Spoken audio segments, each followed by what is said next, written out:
Di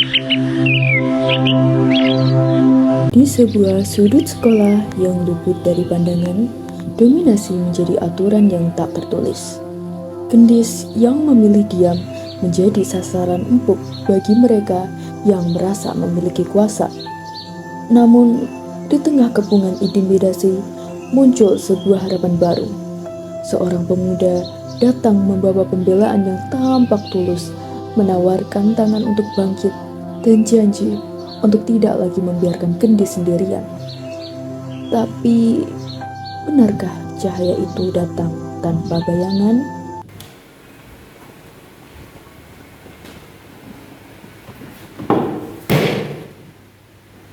Sibuk banget kayaknya. Tugas belum kelar atau lagi nulis rahasia? Mana ada, palingan nulis diary. Curhat kenapa nggak ada yang mau untuk main sama dia. Bisa nggak kalian cari hiburan lain selain ganggu aku? Ya jatuh. Tangan gue licin banget. Sorry ya. Ambil sendiri Ki.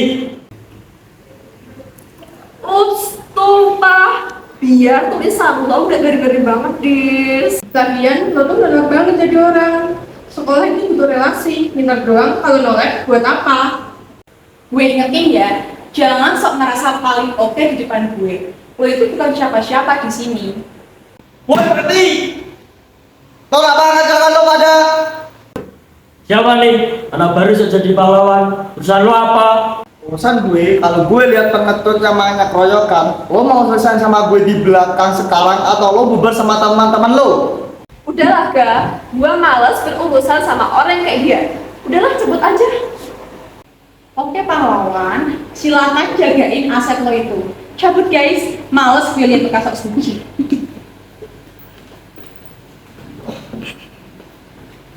Kamu udah apa-apa?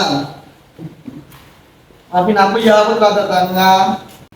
Iya, makasih. Tapi kamu nggak perlu sampai mau dari situ tadi.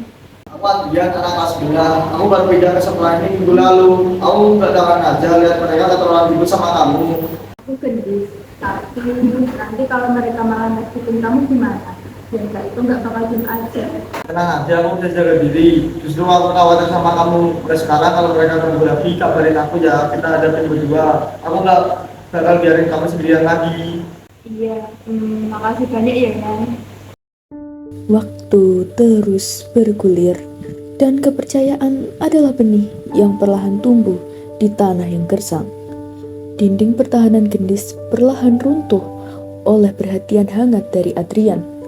Rahasia demi rahasia mulai terbagi, dan sebuah jurnal menjadi saksi bisu betapa besarnya kepercayaan yang ia berikan kepada sang pelindung. Di bangku taman yang tenang itu, Gendis merasa telah menemukan rumah. Masih sering diganggu sama Bianca dan kawan-kawannya, Dis. Enggak, semenjak ada kamu, mereka cuma berani nyindir dari jauh. Makasih ya Yan, aku nggak tahu gimana kemarin aku tanpa kamu yang nggak muncul. Anda aja, aku emang gak suka lihat orang semena-mena. Lagian temenan sama kamu itu seru. Kamu Chan, maksud aku pinter, tapi kenapa milih diam aja pas mereka injak-injak? Aku cuma nggak mau cari masalah. Aku lebih suka nyatet semuanya di sini. Semua rencana aku, tugas penting aku, sampai hal-hal yang bikin aku takut. Semuanya ada di jurnal ini. Oh ya, berarti itu barang paling berharga kamu dong. Isinya apa aja emangnya? Ada juga tugas proyek akhir yang buat beasiswa itu kah? Iya, termasuk flash cadangannya yang aku simpen di sampul paling belakang. Aku agak takut filenya hilang, soalnya itu satu-satunya buat aku daftar beasiswa. Kamu hebat, Dis. Ambisi kamu keren banget. Tapi kamu harus juga lebih berhati-hati. Jangan sembarangan taruh tas atau jurnal kamu kalau di kelas ya. Aku merasa aman kok kalau ada kamu. Kamu orang pertama yang mau dengerin cerita aku tanpa ngelakuin aku. Aku bakal jagain kamu terus, Dis. Kamu bisa pegang omonganku. Apapun yang terjadi, aku ada di pihak kamu. Makasih ya Yan, kamu bener-bener teman terbaik aku yang ada di sini. Oh, temen ya. Kenapa Yan? Gak apa-apa, Dis.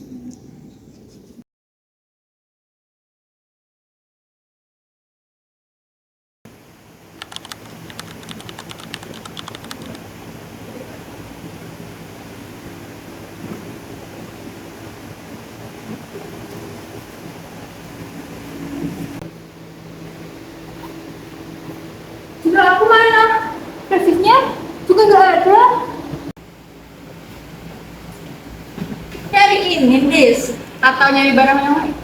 Ya, Kak, kok bisa jadi kamu? Balikin! Itu tugas penting aku! Ya, telat. Tugas lo udah jadi hak milik Bianca sekarang. Adrian, tolong aku ya, jurnal aku diambil sama mereka. Sorry ya, Dis. Acting gua kelamaan ya, sampai lo beneran udah begitu.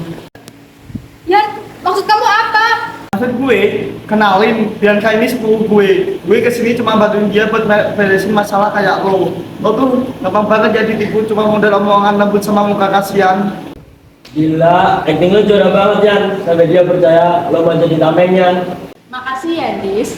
Jurnal lo udah di tangan gue sekarang. Beasiswa itu bakal jadi milik gue. Lo sekarang gak punya bukti apa-apa buat ngelawan. Kalian beneran mikir aku senaif itu?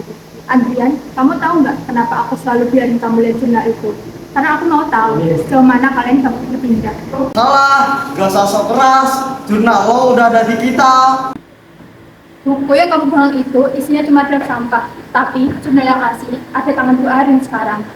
Dan flashdisk itu isinya bukan tugas proyekku, tapi rekaman suara pas kamu ngerencanain taruhan ini bareng Bianca di belakang sekolah minggu lalu. Apa-apaan sih lo ngelantur? Aku nggak ngelantur, selama 9 ini aku nggak cuma diem, aku nyatet semua jam, tanggal, dan perbuatan kalian. Aku juga tahu Adrian itu sepupu Bianca dari hari pertama dia pindah. Aku lihat kalian dijemput mobil yang sama. Aku sengaja mancing kalian untuk melakukan pengkhianatan ini di depan umum, biar pikirnya lebih tahu. 1 menit yang lalu, aku udah upload semua bukti perundungan kalian, rekaman suara pengakuan Andrian, dan video CCTV koridor ke guru besar sekolah dan email kepala sekolah. Dan sekarang,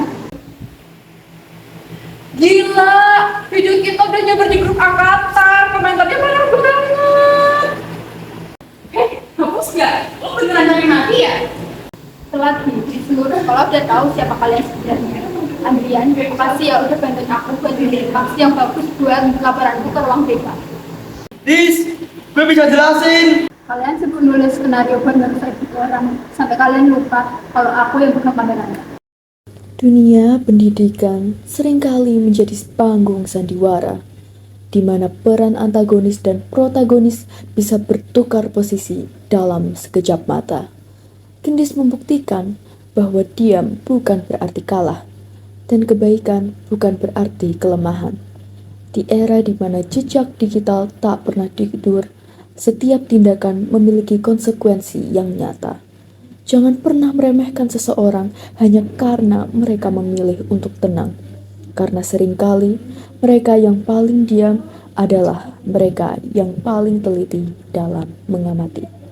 Karena pada akhirnya, skenario terbaik bukanlah yang paling kejam, melainkan skenario yang ditulis dengan kejujuran dan keberanian untuk membela diri sendiri. Selesai.